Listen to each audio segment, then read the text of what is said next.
Hey, what's up, everybody? And welcome to the Sharpshooting Podcast Special Edition. Our reactions to WWE Money in the Bank. We're doing things a little differently this time because of technical difficulties. Google is acting like an ass, so we have to record this on Skype and then we'll upload it. Apologies for not having the live show. I know you guys look forward to that, but just couldn't be done this time. But anyway, I'm here with my boy Pete. Pete, say what's up to the people. Hey, what's going on, guys? Glad to be back covering another pay-per-view as we move closer to SummerSlam, the point we're all looking forward to. Yep, and I'm glad you're feeling better, Pete. Yeah, good to see last night when we tried to do our predictions definitely didn't turn out for the best. Between Google Hangouts playing up and me being sick as anything, just glad to be back in better shape than what I was last night. Yeah, but it's definitely all good. So, Money in the Bank. I guess one of the best ways. Hold on, did this thing close again? I think it did. Let me see. Sorry guys, we're having technical difficulties here. Nope, we're good. All right, here we go. Sorry about that. First time doing this on Skype, so might be a little wonky. Anyway, best way to describe Money in the Bank, to me at least, would be surprising. How do you feel about what happened? Yeah, no, same thing goes for nearly every match on the card. I was actually surprised with every result. Almost, I mean, with the exception of one is surprised, but kind of dumbfounded would be the word. But we'll touch on that later. But overall, I thought again another pretty solid pay-per-view in the weeks leading up to SummerSlam. Yeah, there definitely was some cool stuff. Definitely was some cool stuff going on there. Still, for me, just some peculiar things. Yeah. But let's start with the first match that started off the peculiarity for well, me. Before we dive into that, just making note of the when the Money in the Bank pay-per-view kicked off, you had all the superstars out in the front on the stage, and it was basically paying respect to Dusty Rhodes, who passed away, I think it was 2 or 3 days ago. And yeah, they rang the bell 10 times, and you could see like the connection he had with like nearly each and every WWE superstar in that locker room, from the Divas to the superstars, from the big time wrestlers to the small time. It just showed how much work he did with the talent behind the scenes, which was incredible. Yeah, he a lot of people don't realize Dusty Rhodes had a huge impact on wrestling, period. If the early days with him wrestling, once he finally made the big time, his feuds with Ric Flair, the Four Horsemen, the things that he did, his mic work, he was one of the more flamboyant talkers in wrestling. His style, he helped bring kind of style along with Ric Flair. Him and Ric Flair kind of were the innovators of wrestling in their era, where they, the flair that they brought to things, the way that they spoke, the connection that they made with the fans, either as baby faces or heels, how they were able to connect with people, things like that, and the things that they did behind the scenes, the bookings, people who they worked with and they helped and all that.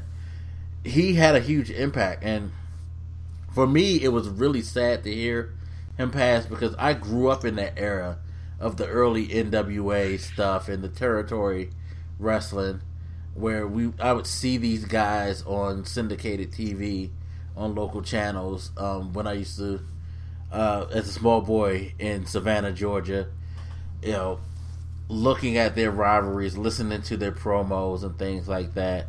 Just Dusty Rhodes, he was just the man back in the day.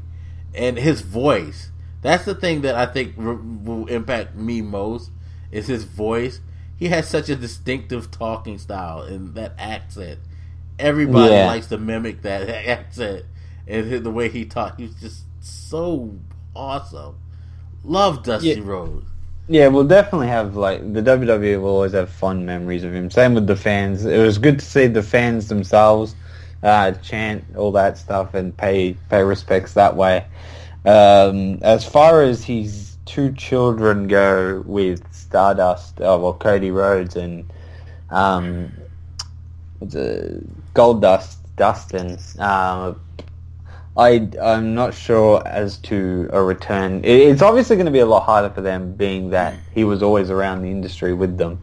So there'll be a bit of a break between that. But overall, just a great wrestler. Probably the last legend. Like, I really going into this year, didn't really expect him to pass away. Also, I mentioned this when we were watching the promos, that he did kind of like a farewell, like in that NXT ring sort of shape. It was similar to the one Ultimate Warrior did on Raw before he passed away. It was just, it's weird. It's like the WWE kind of know, or at least set, like, for some reason they always have goodbye videos from these superstars. It's crazy. Yeah, it is kind of weird how that's set up, isn't it? Yeah, but yeah, absolute legend, and I'm glad he got to be inducted into the Hall of Fame and everything. And yeah, overall, astonishing career. Definitely. But all right, now we can move on to the first match of the night, which was kind of a shocker for me because it was the Money in the Bank match, which I would have thought would have had more precedent in the card. I thought it would have been pushed back in the card. You know, I thought it was the second most important match, but they put it out first, which was kind of peculiar to me. Yeah, the biggest thing to note from having Money in the Bank ladder match first was that it left the doors open throughout the show, thinking that the winner of the Money in the Bank ladder match would cash in on the same night. Obviously, that was not to be. But the ladder match, first, I just want to say, we since the announcement of the Money in the Bank ladder match and showing the participants who would be in, I've had a problem with a number of the participants in, wondering why they were there, how they got there, etc. Kofi, notably, was one that I was kind of annoyed got in. I guess you could say Neville got in a bit too early. You had Sheamus, kind of irritated me that he was in. Kane as well. They were just, like, for me, there was other superstars that could have done a lot better or made this match a lot more interesting that I would have liked to see in it. But the ladder match itself had its highs, mainly lows, especially the ending was just a complete turn of events.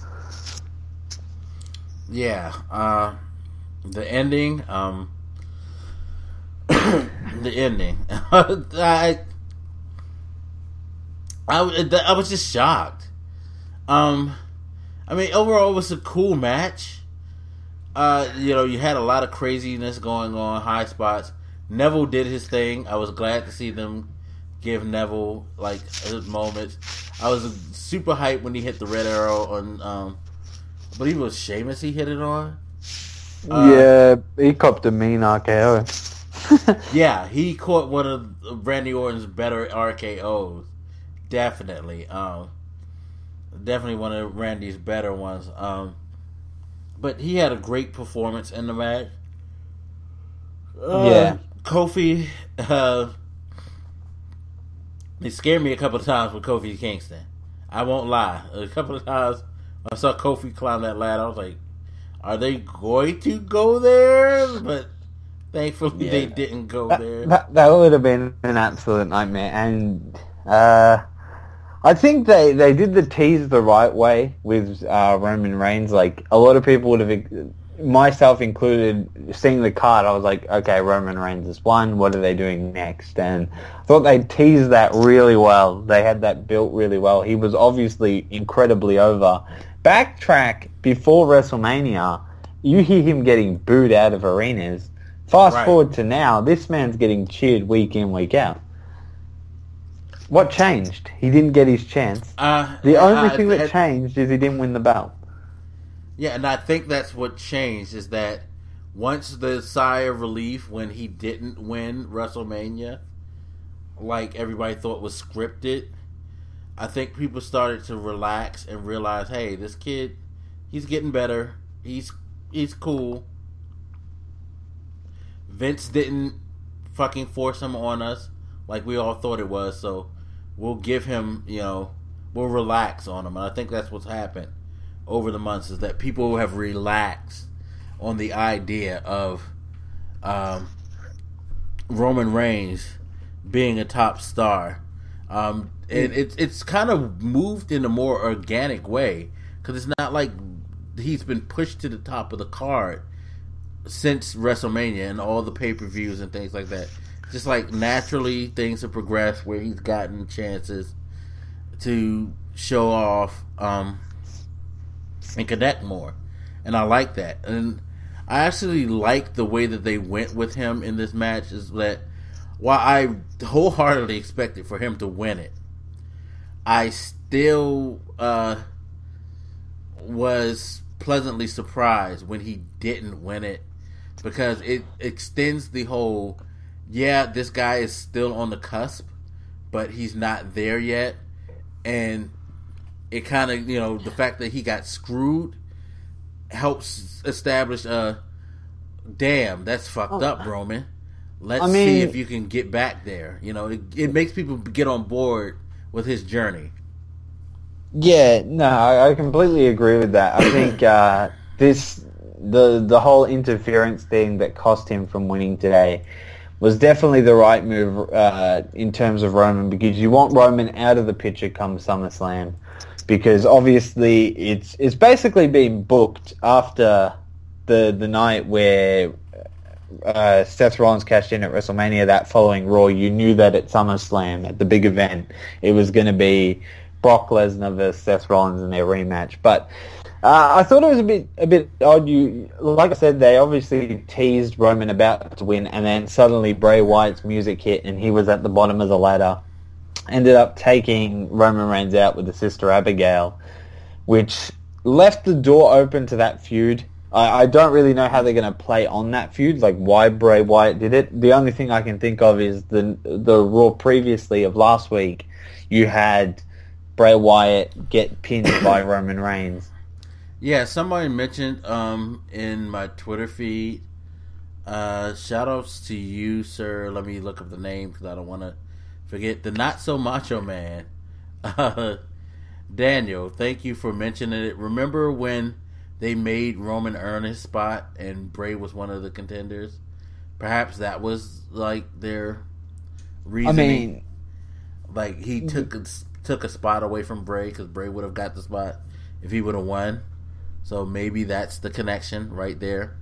Who knows? Yeah, I think I really do think that they that's the only thing they can really play on, and obviously you can almost guarantee that Bray Wyatt has lost this feud.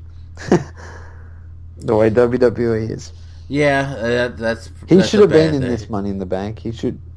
Absolute wild card. But just quickly, saying the result after that, after Bray Wyatt had taken Roman Reigns out, you had Sheamus look to climb the ladder unopposed, and when he got towards the top, Neville came. They put up a bit of a fight. In the end, Sheamus ended up throwing Neville off, or disposing of him anyway. Sheamus ends up winning the Money in the Bank. So Sheamus is your 2015 Money in the Bank.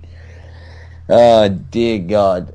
First, Sheamus, I knew there was something funny. He was so heavily, basically, everyone thought he was going to win that Intercontinental Championship at Elimination Chamber, that when Daniel Bryan put the belt down, Sheamus was going to pick it up. I thought it was funny when he didn't win it. Now he got inserted into a bigger match, and they've given him the chance to cash in whenever he wants. No, I don't like Sheamus as the Money in the Bank. It's weird.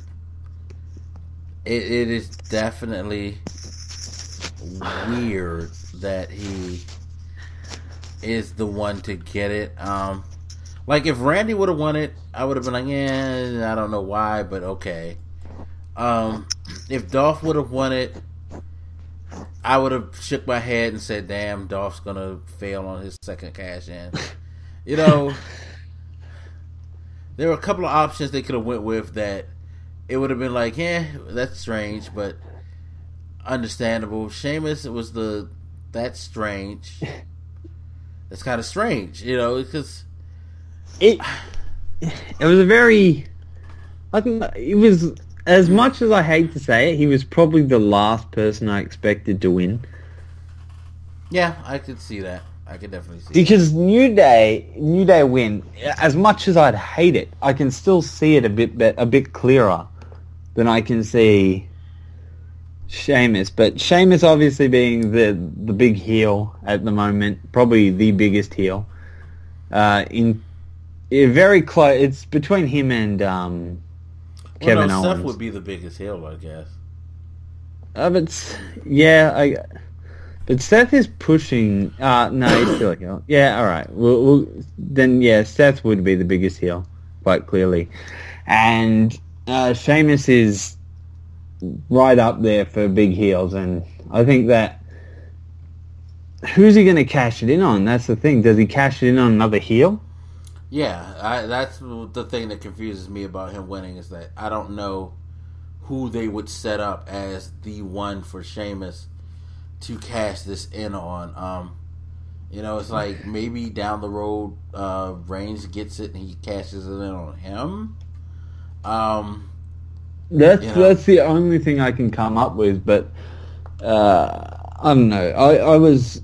And then if he cashes in, is he going to win? That's another question I have. It was a very unexpected result, and overall, I wish we could just have the Money in the Bank ladder match put back together with new contestants. But taking what we got, I mean, we'll just have to wait to see how they follow this up on Raw with Sheamus. Yeah, that's my opinion. Definitely.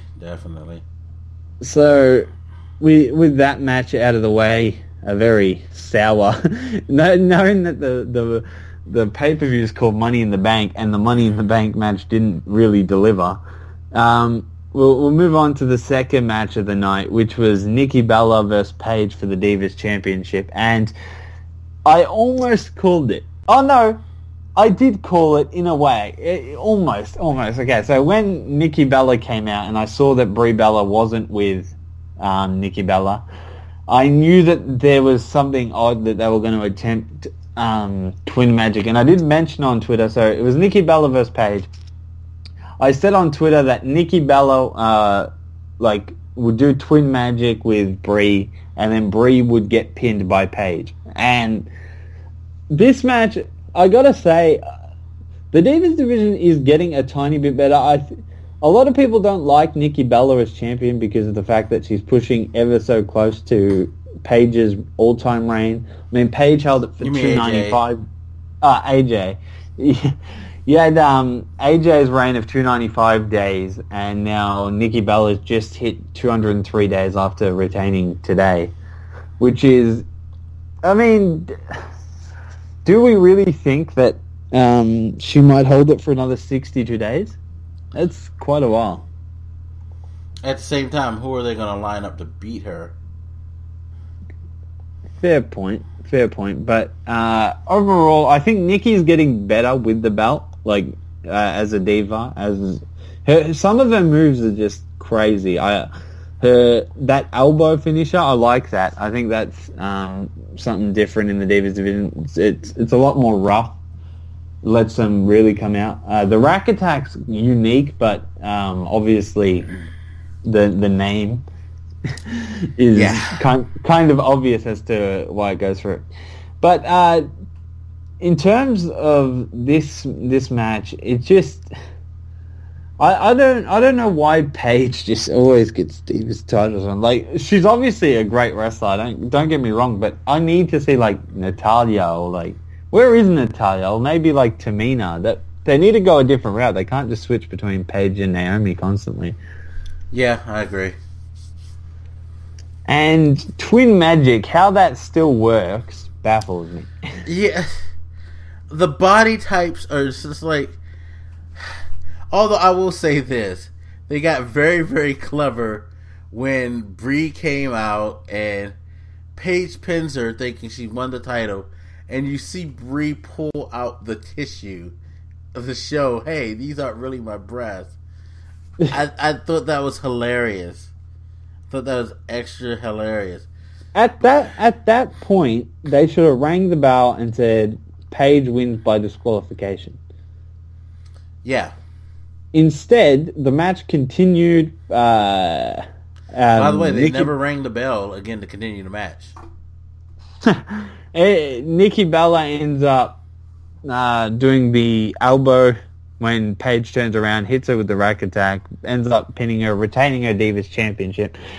Now, does this mean that at Battlegrounds we're going to have Nikki Bella versus Paige again? Probably. Like, I mean, how many times can one diva beat another? But Divas division slowly getting better, but staying... Like, I think Twin Magic needs to go. I think it's safe to say they have different... Charlotte, I need Sasha. I need Becky. I need Bayley. Sorry.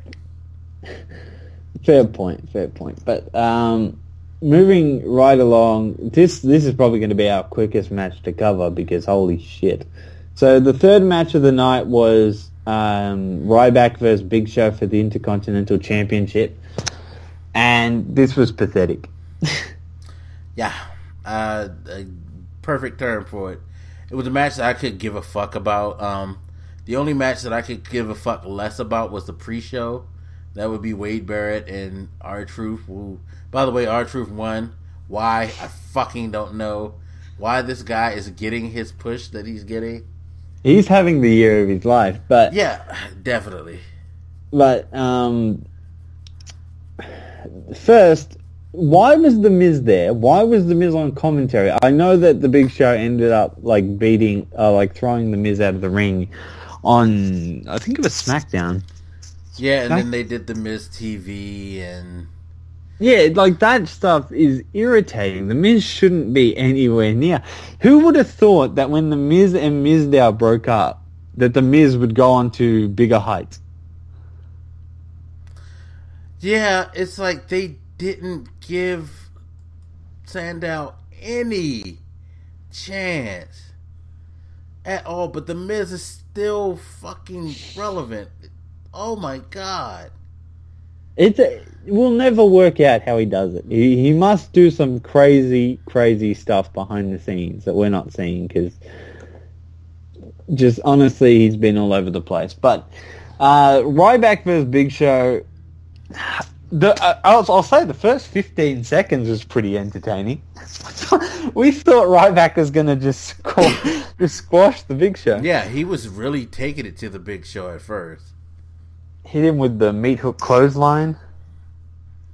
Almost looked like he was going to set him up for the shell shock. Obviously, it was reversed. And from there, I think I lost interest.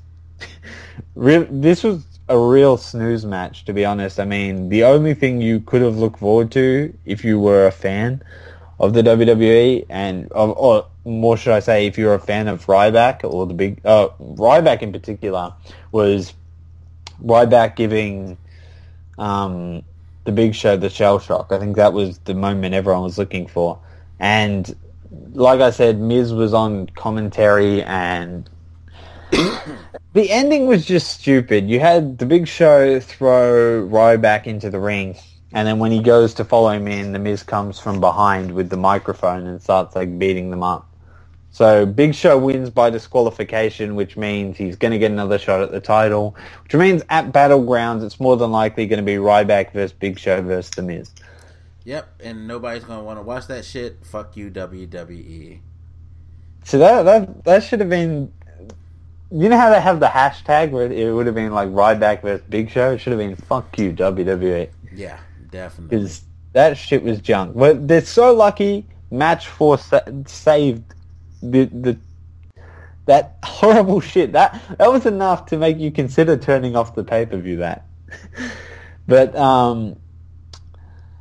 let's go. Well, I don't even want to discuss the Ryback Big Show match anymore. Is there anything we can take away going into Raw this week besides the fact that Big Show is probably going to attack?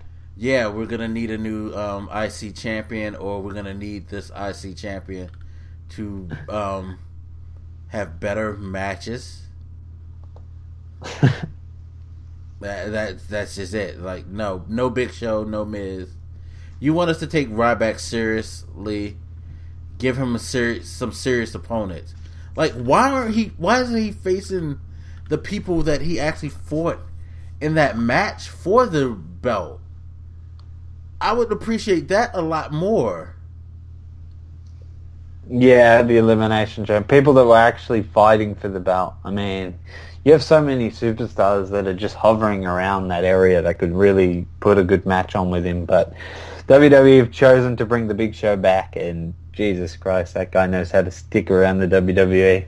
And The Miz, again, same thing, just doesn't want to disappear. So we'll look to Raw to find out how they're going to put them into Battleground, how they're going to shape them into Battleground, should I say. But moving right along to the fourth match, which was the Savior, you had Kevin Owens versus John Cena in their rematch. And if we didn't think that match at Elimination Chamber could get any better, it got better. It went to the complete next level. Holy crap. Best match of the night. And that's Stole the show. Rare to hear me say about a match featuring John Cena. The best match of the night. Like, he's really turned it up, though. Like, this year in particular, he's had some pretty good matches. For all you guys who really, really hate John Cena, please stop. At least, and be honest with yourselves, and be overall honest with what's been going on this year. John Cena has had a pretty decent year. The fact that he's not constantly competing for the title, that should alleviate some of the tension towards him. Two, even though he's still U.S. champ, he's put on some really good, compelling matches. Even before he became U.S. champ, he was taking L's, and he was going through wars. The Super Cena thing still kind of exists, but it's not the usual bullshit Super Cena. Like, this match, I will say, like, when he won the way he won, it was like kind of the typical way, but it was after such a great back and forth that it was like, I could not be mad that he won at all, because they told a good story. Yeah, no, that's a very fair point. And this feud for two wrestlers, like, it's insane to think that they've only versed twice when they have such great chemistry. This is chemistry that you rarely see in WWE nowadays. Like, there's certain superstars, for instance, Daniel Bryan, he can basically connect with nearly any superstar and give you a compelling match. But these are two superstars that, head-to-head, when they clashed, it wasn't one carrying the other or the other one carrying him. It's like they merged, and they made just had such great chemistry. Kevin Owens doing his crazy moves, and the combination, Cena even threw in a few crazy moves. There was that high moment when Kevin Owens, he had John Cena do the shoulder block, go for the punch where Kevin Owens would have ducked, but then Kevin Owens reverses it and does his own version of Cena's move. Ends up doing the 5-knuckle shuffle as well, which I thought was cool. And this match just literally was back and forth. Just grueling match, and it was one of those matches where you really couldn't look away. Like, there were stages, like, I wanted to get a drink just before this match started, but once the match started, that was it. I was pinned down until the end. Yeah, definitely. And like you said, the ending, couldn't complain. Obviously, they had Cena win the way he did. It just... I thought the springboard stunner, I still find it weird that Cena does it. It's a pretty unique move. but it's just very odd when it happens. Hit him with the attitude adjustment, picks up the 1-2-3. And then as always when Cena has a good match or like an end to a feud or whatever, which this wasn't the end, but when he wins, he usually gets up to shake the hand of the opponent. Good sportsmanship, I guess, is the way they try and put it, like he's the good role model. He ended up shaking Kevin Owens' hand, and then Kevin Owens did the unthinkable. I mean, you were saying it too. I remember, like, while we were watching that match, you're like, just like beat him up or something. Yeah, I pretty much called that because I was like, Kevin Owens isn't gonna he doesn't do that. That's not his style. He's not gonna shake and like, okay, let bygones be bygones. So when he kicked him, I was like, yep, that's Kevin Owens. And then he hit him with the powerbomb to the apron. It was like, yep, that's Kevin Owens. And it's funny because after he did it, he grabbed Cena's title and he held it up with his. And that was kind of like a foreshadowing of what you were saying and what a couple of people were saying on my Twitter, is that more than likely this is going to be a title versus title match come next time these two meet, because this feud is going to definitely have one more fight in it, and it's going to be at Battleground, and I do believe that they're going to try to contend for each other's titles. That could be a very unique matchup. I mean, it would probably make more sense for Kevin Owens to win that then, but it's just I doubt Cena will lose the overall feud. Yeah, because it would make more sense. It kind of does, but I honestly think that Kevin Owens is going to get the title. Because remember, he's not completely on the roster, and I think this is what's going to be the move to get Kevin Owens to the main roster. Period. I think he's going to take the U.S. title, and I think he's going to have it for a couple of months at least. I think he's going to drop the NXT title to either Finn Balor or Samoa Joe and just go about his business. I really think that's their plan, WWE's plan with him at this point. So. But that's definitely his ticket to the big time. Like, just take the belt off Cena, new United States Championship, and I think it's a good look. But will Cena be willing to drop the belt? I mean, we always said that Cena's built this. He's built the title a lot better now, because you know that whoever takes the belt off Cena is going to get a massive, massive push. Like, that is the one way. That's the golden ticket. If ever Willy Wonka put his golden tickets in the chocolate bars, that is the chocolate bar you want to find. You want to beat Cena, take the ticket, because that ticket will push you up. And Kevin Owens could be the superstar to do it. I mean, I'm sick of Cena fighting the same guy at 3 pay-per-views. He did it with Rusev as well. Seems to be a trending thing. But I'm happy to watch another Kevin Owens versus John Cena match, especially if there's titles on the line. Yeah, these have been great matches. And it's funny because I feel like Kevin Owens has realized that I gotta do something new. Like, when he got up on the second turnbuckle, I was wondering what he was gonna do, and then you see him jump up to the top and, like, do the somersault. It was like, wow, what is this guy doing? You know, or when he countered Cena's superplex with the top rope, Dead Valley Driver type thing. It was like, this guy is like pulling out all the stops to make this the most entertaining match you've ever seen. It's crazy, and I'm curious to know what other tricks he has in his bag. Seriously. Yeah. So overall, Cena picks up the win, so it's 1-1 in their feud. And it was just, if you did not watch the pay-per-view and you're just coming for results, this is definitely probably the only match of the night that I would say, look, just go ahead and watch that.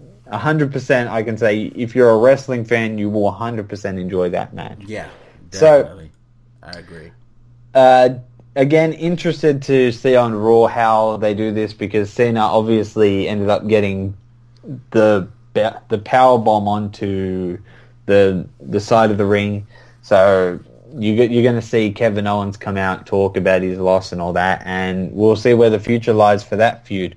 Moving along, you had the New Day versus the Primetime Players, which could be the surprise of the night. Are we going to say that? Is this the surprise of the night?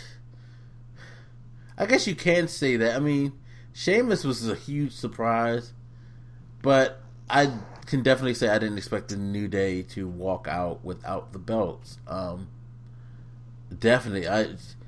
Primetime Players are your WWE Tag Team Champions, people. Might as well go ahead and say it now so I can get the shock out of the way. Because I did not see this coming at all. I mean, teased that I would like to have it happen, but yeah, they got me. They definitely got me. Yeah, I mean, I'm so glad they bring the Primetime Players back together. I think it's best for both Titus O'Neil and Darren Young to just stick in the tag team division. I don't think they have much luck in the singles division as it is, so it was nice to see them bring them together. At this point of the match, basically once this match had started, the Bethesda E3 conference had gone underway, so I was trying to watch both at the same time, and I think you had the NBA on at the same time, so that was crazy. But overall, of course, you had Xavier Woods and Big E were the two people for the New Day. Kofi wasn't out due to the fact he was in the match earlier in the Money in the Bank ladder match. And yeah, from there, I thought Kofi would play a role. Maybe like a slight role, interference role, in order for them to win, but he was never there. And they're really teasing Xavier Woods as the weak link in that Power of Positivity group. Yeah, definitely. Definitely did, especially the fact that he was the one who got pinned. Yeah, that was the biggest surprise. When Titus O'Neil pinned Xavier Woods, I was just like, what just happened? Like, you see Primetime Players, new tag team champions. Again, I don't know, it was a very abrupt ending to the New Day. Not only did the New Day Kofi get involved in a Money in the Bank ladder match he shouldn't have been in, he lost it. Then the Primetime Players in the same night lost their tag team championships. Could this mean the end for the? Could this be the end for the New Day? Probably not. They'll probably go again. No, because they're going to get the belts back. Battleground, they'll get the belts back. I don't think they're going to lose them for long. But I do appreciate, like, at least the month that we're going to have with Primetime Players and the things they can do. All I ask is, before you take the titles away from them, please bring back Pancake Patterson. Oh, no. I so want Pancake Patterson back. I love Pancake Patterson. But, yeah, I guess at this point, the match, the pay-per-view had been okay. It had been decent. Okay. I think it was a decent... Like, it definitely held a lot of my interest. I can't say it was bad.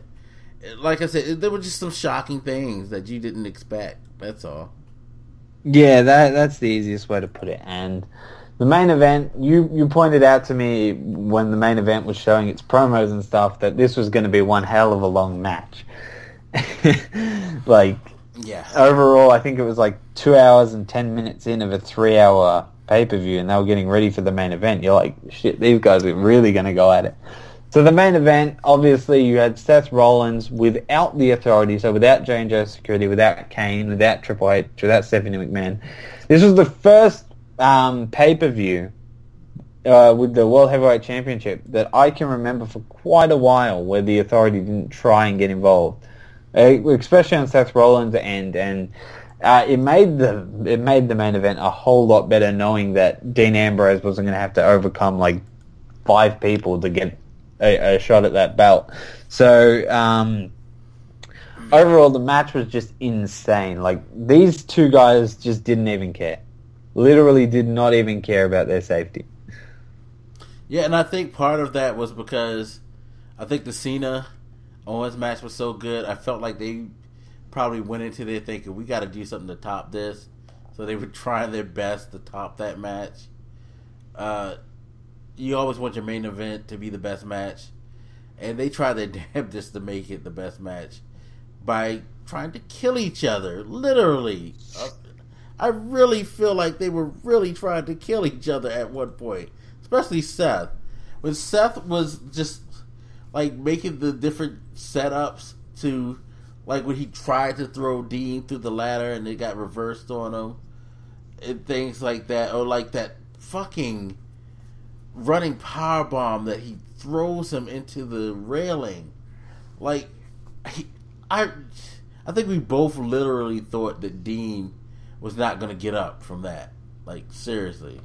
Yeah, they were just so crazy. And like I said earlier, the worst thing about it was trying to keep up with two different things at once. And honestly, the pay-per-view, for what it was worth, this match was just, there was so much going on in the match. Like, I knew that a lot of it was, it would have been just trying to waste some time to get to the high points, because obviously they had so much time to kill. And I think they could have I don't regret them having the match for that long, because they're two hell of great wrestlers, both Dean Ambrose and Seth Rollins. But I feel like maybe they could have extended the Money in the Bank a bit longer. Maybe just in order to make that match more high. But I guess part of the problem was that tag team match was just so abrupt too. Yeah, that didn't go on that long. That's definitely true. So overall, the ending was another one that was a bit sketchy. You had obviously they both climbed the ladder, and it's basically tooth and nail at this point. Like, everyone's giving their all, and you had Seth Rollins and Dean Ambrose both fall back with the belt in their hands, and then at the last possible moment, Seth Rollins ends up, when they hit the ground, Seth Rollins holding it and Dean Ambrose isn't. So that means Dean Ambrose has lost the belt, and Seth Rollins retains his championship. It's weird to say retains because he wasn't holding the belt. Yeah, I know, because Dean was everywhere taking selfies with that thing. But it was a cool match. Like I said, they did a lot of stuff that was like, whoa, seriously, you guys are going to kill each other. Hell of a long match. I'm wondering how both of them are going to feel afterwards, because they did some brutal spots. Especially Seth. I think Seth took the brunt of the abuse, especially when he got hit on that ladder and it folded under him. Like, yeah, and that was crazy, and just terrific match from the two. Again, Dean Ambrose falls short of another championship. I think he's run at basically all of them: Intercontinental, United States, and the now WWE World Heavyweight Championship. It's interesting that someone so over just can't win a belt. Yeah, he had that U.S. run that nobody really paid attention to. That was when he was in the Shield and he wasn't defending it. But outside, once they split up, every time he made a run at a belt, it's just not been that good for him. Yeah, I think it's safe to say. Is it safe to say that at WrestleMania, he may have won if he didn't get injured? Do you reckon they might have changed it on the fly? Like they said, look... No, I think Daniel Bryan was always going to be the guy, simply because he's the big... It's kind of like why Cena got it from Rusev. They wanted to have one of the biggest people bring some luster back to the thing. You know, I always felt like Daniel Bryan, being as over as he was, as IC champ, he was going to put on great matches and he was going to bring attention to the belt, similar to what Cena has been doing with his open challenge type of thing. You know, even if it was still the Big Show, replace Ryback with Daniel Bryan, and I guarantee you we would have had a different opinion about that match. You know, so. Well, overall, it's going to be very interesting to see where Dean Ambrose goes to from here now that he's lost the match. And it'll be also interesting to see what Seth Rollins does in terms of Battleground, simply because knowing that Brock Lesnar's only around the corner from returning. I'm curious to see where they're gonna go with Seth, especially since they already teased the "I don't need the authority" thing. I wonder if they're gonna perpetuate that into the next one where he doesn't need the authority to win his next match. We'll see. We'll definitely see. But I think that's pretty much it for the pay-per-view. Nothing else really. Yeah, definitely. We'll quickly wrap it up by saying our. Usually we do it every pay-per-view. Our scale of 1 to 10 of how that pay-per-view was. Yeah. And I wish Modem was able to be here. If you guys are wondering, Flying Modem, he actually decided to be more sociable and go to the movies during the pay-per-view.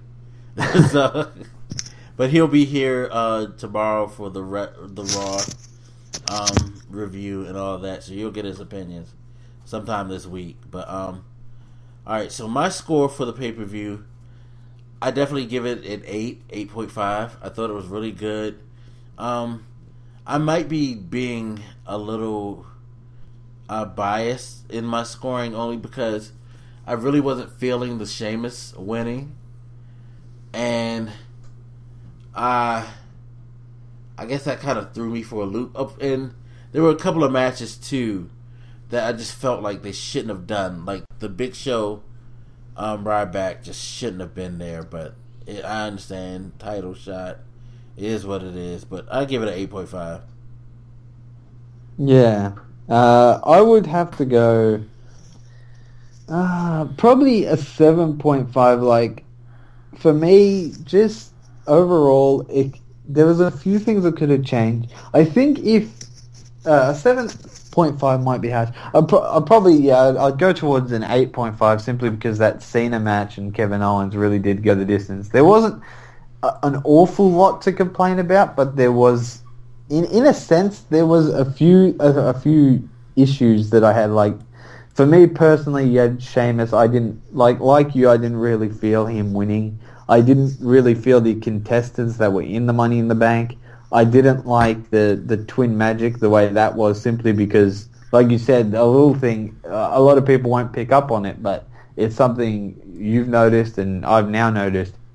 The bell never rang to start the match again, so just the fact that the match resumed instead of being a straight disqualification, I thought the Big Show, the disqualification there kind of irritated me, but Kevin Owens and John Cena and Seth Rollins and Dean Ambrose carried that pay-per-view to like an 8, an 8.5 in there.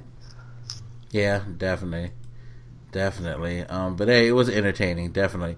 Hey, anything that could pull my attention away from Bethesda showing Doom and the NBA Finals has to be worth checking out. But that's going to wrap it up for this episode of Sharpshooting.